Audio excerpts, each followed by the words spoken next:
after school, Mom was out checking on a beef delivery for the steakhouse, and Dad was dealing with a chicken that'd gotten loose from the petting zoo when I heard a knock on the apartment door. I put down my e-reader and got up to see who was there. I had been reading a new book called Stargirl. I picked it for two reasons. One, it took place in the Arizona desert, and I was doing everything I could to come to terms with my new living situation. I thought reading an interesting story set here, might make me view it differently. And two, it was about a girl who totally doesn't fit in with anybody. She is completely her own unique self and doesn't care what anyone thinks. I wished I could say the same thing. I heard the bark before I even opened the door and knew it was Connor. I asked him how school went as we walked down the stairway together. Okay, he said. A couple of kids barked at me. It's so embarrassing when they do that because I always bark back. I scowled. They wouldn't get away with that if I was around. I wasn't kidding either. This injustice would not stand. This unfairness would not be tolerated. As soon as I learned how to use nunchucks. So, how was your day? Connor asked, interrupting my little daydream. I didn't see you at the library today. I didn't want to tell him that I had eaten lunch in the bathroom stall. It was okay. I didn't go to the library because my mom doesn't want me to skip lunch anymore. It makes me cranky. I gave him a serious look. Low blood sugar? He smiled. Oh, low blood sugar. He smiled. It sucks we don't have any classes together. Maybe you can stop by the library after you eat lunch, even if it's only for a few minutes. Sure. Hey, you want to get an ice cream? Before he could answer, I stomped up to the steps of the soda shop. I waited for him to open the door for me. Not that I wasn't capable of opening it with my chin and shoulder. I just figured I'd let him be a gentleman. But he opened it begrudgingly and scowled. I don't think I want any. How can you say no to free ice cream? I said as I walked to the counter. Didn't you know I'm a VIP here? I get free ice cream, free coleslaw, free arrests, and all the free gold spray painted rocks my heart could ever desire. I told Henry I wanted a double scoop of mint chip in a bowl. While he scooped the ice cream, I asked him, Hey, what did you mean about a rodeo? When was the last time Stagecoach Pass even had a rodeo? The arena looked like it hadn't seen a rodeo in about 100 years. I looked at Henry, but he was just standing there, staring at my torso. His mouth hung open. The scooper in his hand dropped ice cream onto the floor. What? I asked him. What on earth happened to your arms? He seemed extremely concerned. Connor and I glanced at each other. You know I don't have any arms, Henry. Well, you used to, he declared. He stared confusedly at the empty space where my arms should hang. Did you lose those in a horse riding accident? What? Yeah, he said a little more clearly. You were in a horse riding accident, weren't you? That must be what happened. No, Henry, I said. That's not what happened. Yeah, like a horse trampling my arms off. I mean, just trample my arms clean off. Henry's face seemed to clear up a little, and he looked at Connor. What would you like, son? Nothing for him, I said. He's on a strict diet of air. As Henry continued scooping my ice cream, Connor whispered to me, That was weird. I know, I whispered back. Henry placed a scoop of chocolate on the counter. Darn it, I would never get that mint chip. And Connor carried it for me outside. We sat in the rocking chairs on the porch again while I ate my ice cream, holding the spoon with my toes. Connor barked at a couple of visitors passing by. They looked up at him in surprise. Then they saw me and were extra surprised. I hate it when people look at me like that, he muttered. Me too. Connor turned his attention to me. You know, you're really good at that. At what? That, he said, eating the ice cream. Wow. How many people do you think get complimented for how good they are at eating ice cream? I guess it's 13 years of practice that makes me such a pro. It's a pretty good skill. Anyone could do it if they had to, I said. Connor shrugged. So what do you think that was all about in there? I have no idea. Henry is a very confusing person. Connor and I heard a squeaking sound, and we both turned and looked at the soda shop window. Henry was cleaning it with a spray can of whipping cream. He waved at us through the smear. Connor waved back. What's wrong with him? What's wrong with him? He asked me. Mom says he has dementia. I guess it makes him confused and forgetful. He's super old too, obviously. Do you think he knows anything about the Kavanovs? Connor asked. He's worked here since forever, so if anyone knows anything about them, it would probably be him. He just doesn't seem to understand anything. I watched as Henry scowled at the glass with a why won't this darn window cleaner work sort of expression. His arms crossed. I smiled at him and his face brightened. He disappeared. Apparently not concerned about the creamy window anymore. Why do you think the Kavanovs are so secretive? Connor asked. I have no idea. I thought to myself for a moment. Maybe they're criminals hiding from the law. Or maybe they're famous. Connor said. Yeah, maybe they're famous members of a boy band, and they don't want anyone to know that they also dabble in Western-themed amusement parks, because it would ruin their cool pop star image. Now the storytelling gears in my mind were turning. Or maybe they're escaped rodeo clowns, and the rodeo clown mafia is out to get them. Connor chuckled. Why would they be out to get them? Maybe they pulled a prank on the wrong person, you know? Shot someone they shouldn't have in the face with one of those flowers that squirt water, or hit someone on the head with a squeaky foam hammer. And that person did not find it funny, and now that person is out for revenge.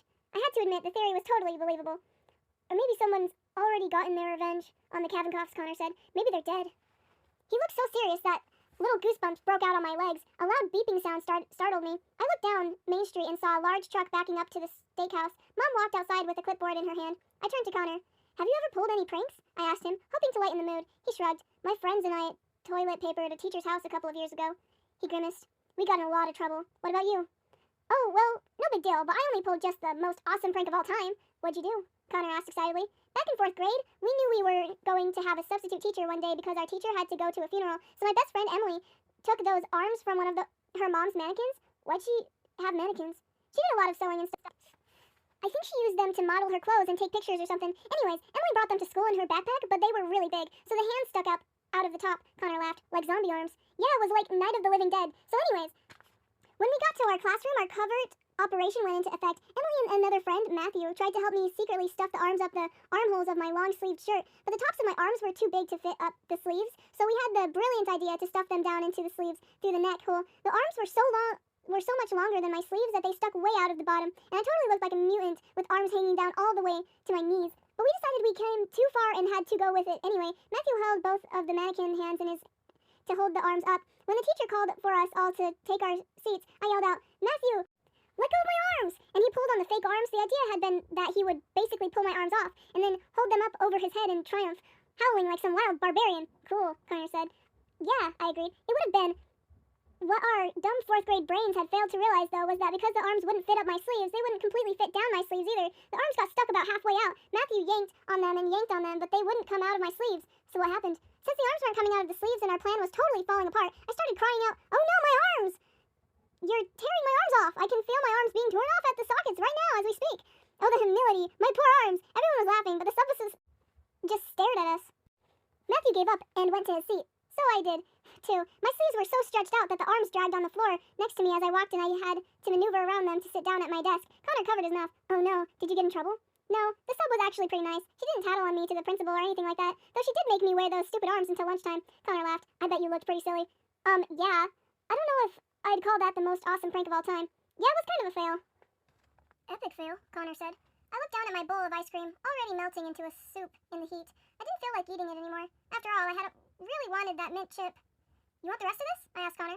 He shook his head. I turned my attention back to the steakhouse. You know, the gun show is starting in about an hour. I grinned mischievously to myself. If I had hands, they'd have been doing that evil finger-tipping thing right below my chin. Tapping thing right below my chin. Connor gave me a confused look. So? I put my ice cream down and jumped up from my rocking chair. Follow me. Connor followed me to the steakhouse, where Mom had finally finished up with the delivery, and the truck had left. We snuck around to the back entrance and made our way to the kitchen, where cooks, busboys, and servers were all bustling around, getting ready for dinner. We stood secretly behind the giant commercial fridge. Connor and I watched in disgust as a busboy mixed a giant vat of coleslaw with his hands, his arms buried in it all the way to his biceps. He was wearing a tank top, and we saw he had coleslaw juice dripping from his armpit hair. Connor made a sort of laughing gagging sound beside me, and I said, remind me to never eat the coleslaw here again. Connor giggled and barked. He should have little hair nets for his armpits.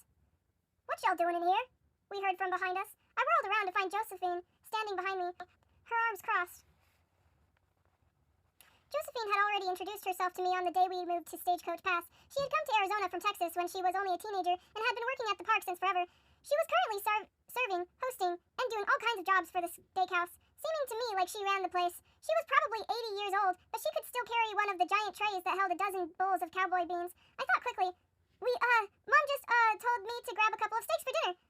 Josephine gazed at me with that strange look she had given me the first time I met her. Sometimes when I was in the steakhouse, I'd catch her staring at me from across the restaurant. I was used to people staring at me, but this was definitely different somehow. Well, she was just here. Josephine scratched at her cropped red hair. Obviously dyed. No 80-year-old had hair that color. Why didn't she just take a couple then? I shrugged. She forgot. All right. Grab them and then be out of my hair. Dinner's starting. She plowed through the swinging doors that led to the dining room like she was on a serious mission. Connor opened the giant commercial fridge and grabbed 2 thin cuts of steak. Then we rummaged through counter drawers until we found some kitchen twine and a pair of scissors. We made our way upstairs to the apartment. I was relieved to find it empty. Mom must have gone off to deal with another job or crisis. It seems the work never ends here. It was sloppy and haphazard, but Connor managed to dig a hole in each of the steaks, tie the twine through them, and then tie them around my t-shirt sleeves, going through the arm. I loosely draped a cardigan over my shoulders, and we made our way downstairs and out to the street to watch the gunfight, where a small crowd was already forming. Don't be so nervous, I told Connor as his ticking increased. It's just that there are a lot of people around, he said. Yeah, there were like 4 people standing by us. We had to wait a minute before the cowboys came out and started yelling at each other. I tapped my foot while they went through their daily spile. Finally, the moment came when the blue-shirt cowboy, who also happened to be a server at the steakhouse, raised his gun and pointed it at the cowhide chaps cowboy, who also worked in the souvenir shop, and shouted, "When I'm done with you, there won't be anything left to snore!" I had made sure I was standing behind cowhide chaps cowboy. Blue-shirt cowboy always missed cowhide chaps cowboy with that first shot, but today he wouldn't miss completely, teehee. At the moment blue-shirt cowboy fired, I cried out in pain and shrugged the cardigan dramatically off my shoulders. Connor snickered beside me with his hand over his mouth. A couple of kids standing nearby screamed in terror, and their parents looked alarmed for about 1 second. All the time it took to assess the situation. Come on, it was clearly 2 steaks clumsily tied to my t-shirt and 2 shot-up arms. The cowboys stopped mid-fight and stared at me, probably not sure what to make of my steak arms, as the little kids cried and clung to their parents' legs, afraid their arms were next. The fight was all messed up now, and people started dispersing into the rest of the park. The cowboys glared at me. Connor draped the cardigan back over my shoulder as I smiled sheepishly at them. "Sorry," I said. "I didn't mean to mess up your show." The next morning, the cowboys went and complained to Dad about my shenanigans. He and Mom and I sat at the little kitchen table over bowls of cereal after they busted me. "The goal, Evan," Dad said, "is to bring visitors into the park." He gestured dramatically towards himself. "Not scare them out of the park." He threw his hands back out. I nodded in understanding. "Won't happen again." He gave a satisfied nod and then pushed his bowl away. He stood up and kissed the top of my head. "Have a good day at school, Sheebs." After Dad left, Mom looked at me and pursed her lips. She took a bite of cereal and chewed. "It was a pretty good one." "Yes, it was," I said, and we finished breakfast together, communicating only through overly stern looks and repressed giggles.